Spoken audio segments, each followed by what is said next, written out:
Hey guys, this is going to be a little video about what we're doing during this MLB quarantine, cancellation, whatever you want to call it. I'm going crazy. I've been really depressed lately. My birthday was yesterday, Monday the 16th, and I've eaten pretty much my entire birthday cake because all I want to do is eat junk food and cry. So just going to cover some stuff that we're going to be doing during this little isolation period and maybe cover a little bit about what might happen to your tickets and everything like that. We actually had to cancel our whole vacation. The first week in April, we were going to go to Cooperstown and we were going to hit Niagara Falls and we were going to see Pittsburgh play the Reds. Obviously, that was the first thing that was canceled, and then the Baseball Hall of Fame closed, so they're no longer open. And we actually had tickets to see David Tell this weekend, which was for my birthday, and we're assuming that's going to be canceled as well. So as of right now, they're talking about baseball being gone until about June. So for the Tribe, that would be 31 home games missed if we were to start the first game in June. June 1st versus Boston is the first game in June. It's a Monday.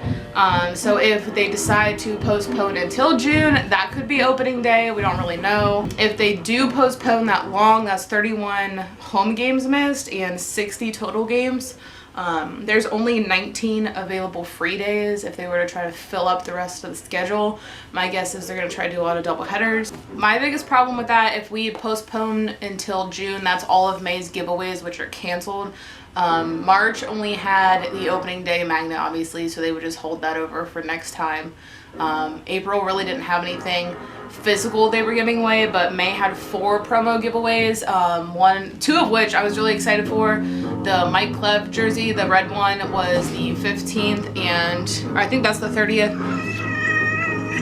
And then also the Silver Slugger Santana was on the 30th. So I don't know how they're going to rework that. Pretty much every weekend, every Saturday, and almost every Friday has some sort of giveaway starting in June. So I'm not really sure how they're going to work that out. But they're also still charging season ticket holders. A lot of you probably already got that email.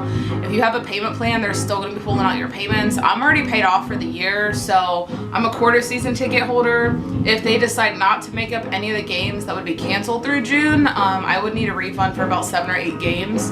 And also the beginning of the year games, the way they work it out is they like kind of, during the warmer months of the summer, it is more expensive tickets. Like April and March have cheaper tickets. Like if I were to exchange those, they have less value than if I were to exchange a July ticket. So I don't know how much I'm going to be getting back. I don't know when I'm going to be getting it back. A lot of you had questions about your opening day ticket. Until they say that these games are canceled, there will be no refunds. If they postpone them, you might have a chance to exchange them. I'm not sure about third-party sites like StubHub.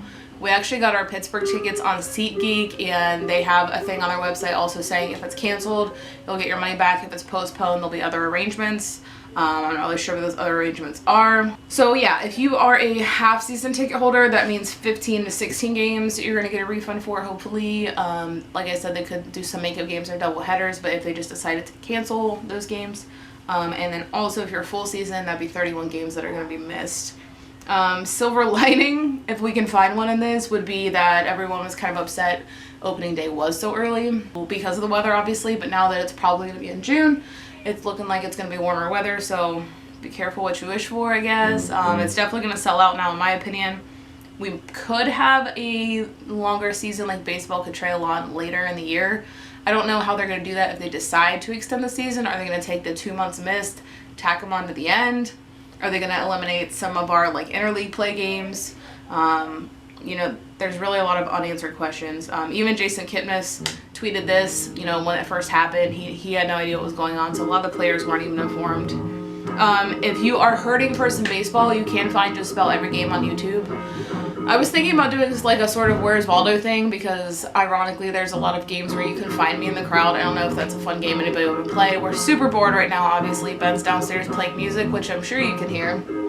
Trevor Bauer had that wiffle ball game. I'm sure 98% of you watching this have already watched that. It is on YouTube for free to watch. But like I said, if you want to go back and watch some earlier games, I watched Game 2 from 2017 versus the Yankees because I was at that game personally. And it was the best game I've seen in person. And it's one of my favorite ones to go back and rewatch, even though it is almost 6 hours long. but the comeback was amazing, and we all know Gomer is my favorite player, and he did hit that walk-off. Spoiler alert, in case anyone was unaware or hasn't seen it. Another good positive, I think, is that, you know, Clev was kind of hurting, and they said he won't be back until like late May.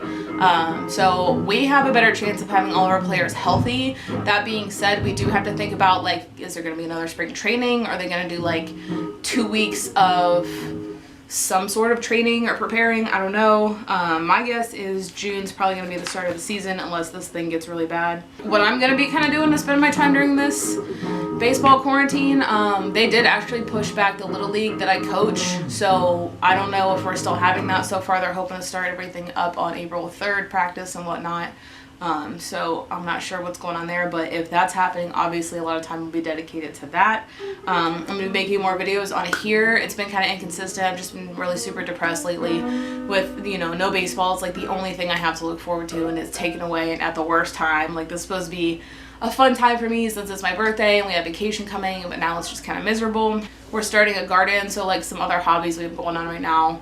Gardening, I'm going to try painting a little bit. My sister's pretty artistic, and I think it would be fun to try to do some like tribe themed painting, so maybe I'll do like a time lapse, something like that, if it comes out okay. And I've been working on my office a lot, so I'm having a video, like an updated office tour for that coming soon. It's probably not that exciting for you guys to watch. Online shopping is still available, and I know a lot of places are closed, but GB has had a couple good sales. Dugout Mugs is having 35% off because they have a lot of extra stock that they were going to be sending to stores. So if you haven't got your Dugout Mug yet, definitely check it out. I have the wine glass, and Ben has the actual baseball bat mug, and they're both fantastic, so I would definitely look into that. Of course, MLB The Show also just came out, so if you're into video games, definitely try your hand at that. It is kind of fun to play the different positions. I always like to play the catcher. Ben usually plays a pitcher. You can also manage your team, which is kind of fun. So that's something baseball related that can kind of keep you occupied. Another thing is just watching some baseball channels. There's a couple really good ones that I watch. If you look up Fuzzy on YouTube, I'll link his stuff down below, but he actually uploads daily baseball videos. He has a lot of great information. He's had a lot of player interaction. He is an Indians fan, even though he lives in Las Vegas, so any of you that haven't seen him, check out his videos. They're really informative and entertaining and pretty short and to the point. There's another guy, I think it's like Baseball Bits. He does some cool like baseball history and trivia and things, and it's all in like 8-bit form, which is pretty neat. Maybe it's Baseball Bites. I don't know. I'll find it and put it down below, but it's really interesting the way that he does those two. So although we cannot watch live baseball at the moment, there are all those old games, there's all these channels, there's all these outlets, and it's, at least it's kind of warm outside, and we can go outside and throw the ball around and hit some whiffles and maybe go to a field.